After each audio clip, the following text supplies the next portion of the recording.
Vulcania is a unique theme park in southern France, although theme park may not be the right term to describe this place.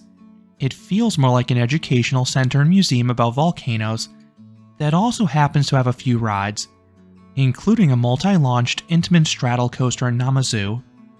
This is the reason I learned of this place, and in this review, I will let you know if this place is worth visiting. The project was conceived by two French volcanologists, Katia and Maurice Kraft. After they tragically passed away in the early 1990s, former French President Giscard d'Estaing lobbied for Vulcania's creation. It finally got funding, and Vulcania opened in 2002. This place is located in the Chain de Puys region of France. It is a scenic and hilly area, and these are in the outskirts of the park.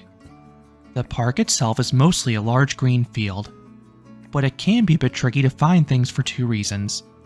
One, most attractions are entirely indoors, so you can't quite tell what they are from the exterior. Even the roller coaster, which is mostly outdoors, only has one or two elements visible from the main midway. Two, there is a large building in the center of the park where most attractions and exhibits are located, and much of that building is underground, so you have multiple levels to navigate. So rather than having a linear park map like most parks, you have a 3D map with multiple sub-maps, so you always need to be cognizant which level you are on. Parts of this place feel like a traditional museum. You have some standard exhibits and theaters. One very important note if you're visiting from abroad though, this park caters mostly to locals, so everything is entirely in French. There is no text nor subtitles in English, which is a contrast to a lot of European museums in more touristy areas. So a lot of the educational experiences may be lost on non-native speakers.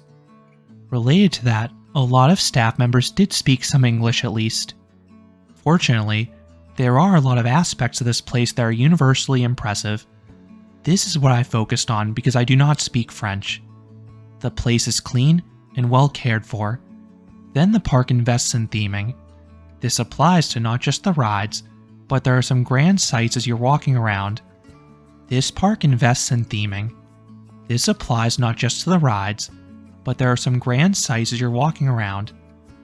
There's this lush forested area indoors. One floor is this glowing volcano in the center. Then most impressively, the center building overlooks a volcanic crater. This looked particularly cool at night when it was illuminated. Then you have the attractions. This is what I devoted most of my time to. My main draw was Namazu, which is the park's lone roller coaster. Most parks with just one coaster add a small kiddie or family coaster, but this is an interesting Intamin Straddle coaster, and it is a full package experience. It would fit in a Disney park. That's how well done it is. It is themed around earthquakes, and the experience begins with a lengthy pre-show and then a dark ride sequence, both of which have some neat special effects. Then this leads to a coaster layout with two decently punchy launches and a terrain-based layout set a ways back from the midway. The track mostly hugs the ground, so it's a fast-paced experience. It is not overly forceful, but it is genuinely fun. I have a whole review going more in depth about this ride, but this ride makes Vulcania worth visiting if you're a coaster enthusiast. Then the park has a few different dark ride experiences. The most impressive of the bunch is Volcano Sacré. This is a trackless dark ride showing how different civilizations worship volcanoes. The ride's pacing and story feels like an old-school Epcot attraction, in that it's a bit slower and more educational focused. You have some screens and basic animatronics, but the highlight is the final room because that finally utilizes the trackless capability.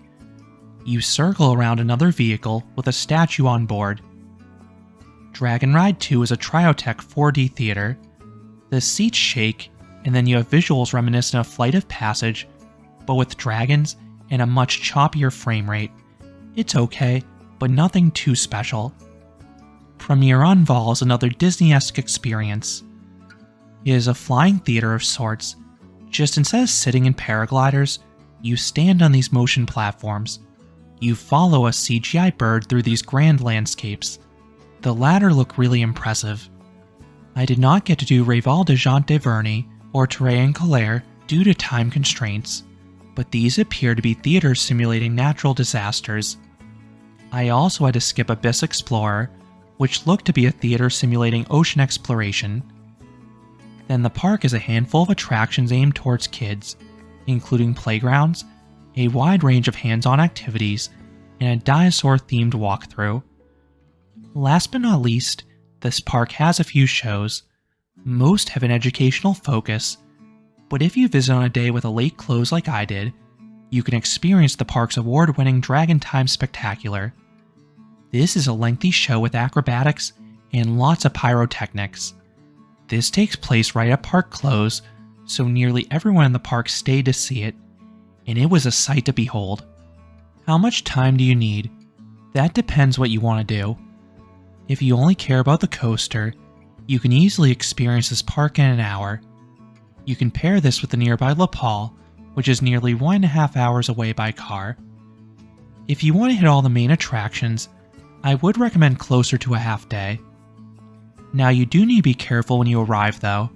You see, this park closes both its parking lot and main entrance 2 hours before the posted closing time. So if you only want to get the credit and run, the most efficient way to do so is to arrive at opening. Alternatively, find a day when this park has a late close. That's what I did.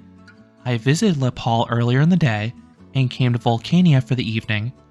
I had enough time to get multiple laps in Namazu, hit the main dark rides, and see the evening show. Just check what times the different attractions close.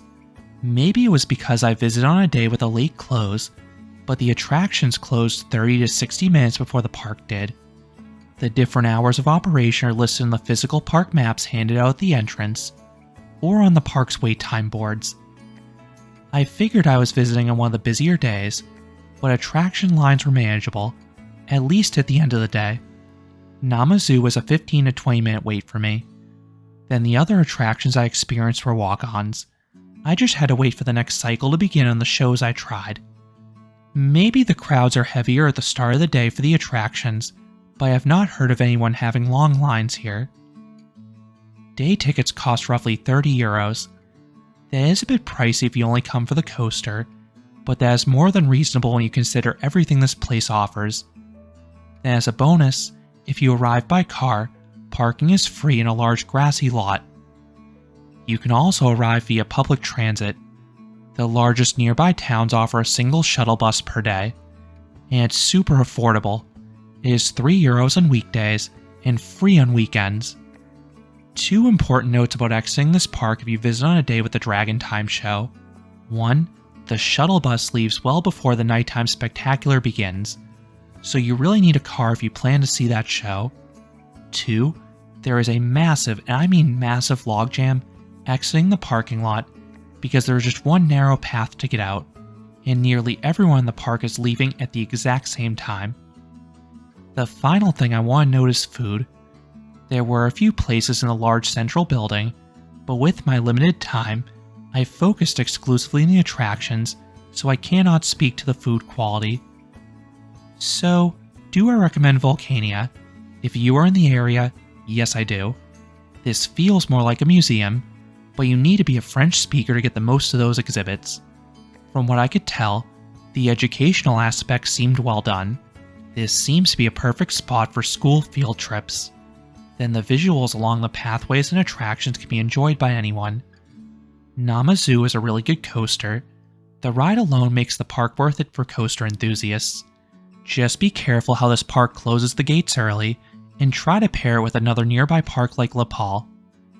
So those are my thoughts on Vulcania, the French theme park and educational center. What are your thoughts on this place? Have you been there? Let me know down in the comments. If you enjoyed this review, I would appreciate it if you gave this video a like, and you consider subscribing, because there'll be a lot more roller coaster and amusement park videos here at Canopy Coaster. Thanks for watching.